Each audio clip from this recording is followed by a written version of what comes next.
మల్లె పూల కన్నా మంచు పొరల కన్నా నా చెలి ముసి ముసి నవ్వులు అందం.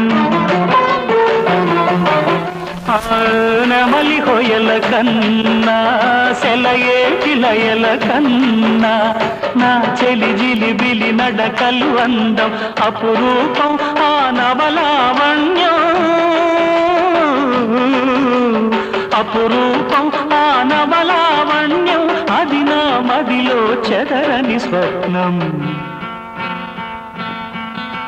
అందమైన నా ఊహల మేడకు ఆవిడమణి దీపం, అంది అందని నాశలకు ఆమె ప్రతిరూపం.